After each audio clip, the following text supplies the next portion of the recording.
क्या आप शरीर हैं या कुछ और? किसी से भी पूछो तुम कौन हो, तो कोई कहेगा मैं डॉक्टर हूँ, कोई कहेगा मैं वकील हूँ, कोई कहेगा मैं इंजीनियर हूँ। पर जब आप छोटे थे, तब क्या तब भी आप डॉक्टर, वकील, इंजीनियर थे? और इसके भी पीछे जाइए, जब आप पैदा हुए तब भी क्या आप ये सब थे?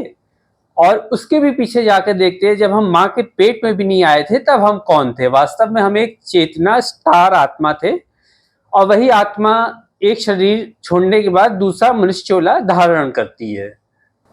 परमपिता शिव बताते हैं कि हम ये शरीर नहीं, भ्रकुटी के मध्य स्थित ज्योति बिंदु स्टार आत्मा है।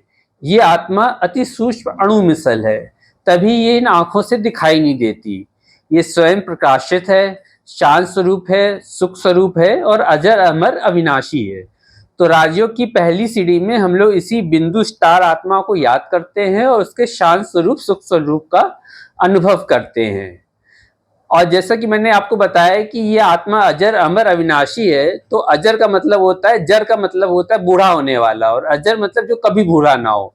ऐसी अमर जो कभी मरे नहीं, और अविनाशी जो कभी विनाश को प्राप्त ना हो। अभी जब तक हम खुद को ये शरीर समझे बैठे थे, तो हम लोगों को दुख होता था कि हम एक दिन बूढ़े होंगे, एक दिन मर जाएंगे, या एक दिन विनाश को प्राप्त हो लेंगे। पर जब हम ये शरीर है ही नहीं जो 5 तत्वों का बना हुआ है, हम एक स्टार, ज्योति बिंदु स्टार आत्मा है, अजर अमर अविनाशी, तो ये सारे भय हमसे धीमे धीमे खत्म होने लग पड़ते हैं। पर ये केवल मन में जान लेने से या थोड़ी थोड़ी पढ़ लेने से नहीं होगा। जब आप प्रैक्टिकल में स्टार आत्मा की स्थिति में स्थित होने लग पड़ेंगे, तो आपके मन से ये सब जो भी आज की दुनिया के भय हैं, दुख, अशांति है, ये सब धीमे धीमे करके खत्म होने लग पड़ेंगे। और ये आत्मा जो है, इसके लिए गीता में आया है अणु अणियांशम। ये आत्मा अणु का भी कई गुणा अणु रूप है। उदाहरण के तौर पे जैसे खून की एक बूंद है, उसमें मलेरिया के कीटाणु दिखाई नहीं देते, तो क्या इसका मतलब उसमें मलेरिया के कीटाणु है नहीं? ऐसे ही आत्मा इतनी सूक्ष्म है कि उसे वैज्ञानिक यंत्रों द्वारा भी नहीं देखा जा सकता।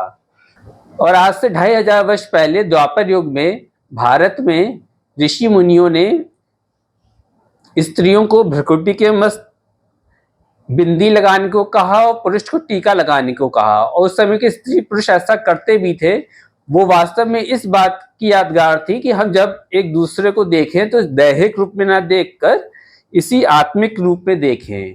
फिर समय के साथ साथ ये जो मेन रीजन था बिंदी टीका को लगाने का, वो बदल के फैशन में तब्दील हो गया। इस आत्मा की 3 शक्तियां हैं, मन, बुद्धि, संस्कार।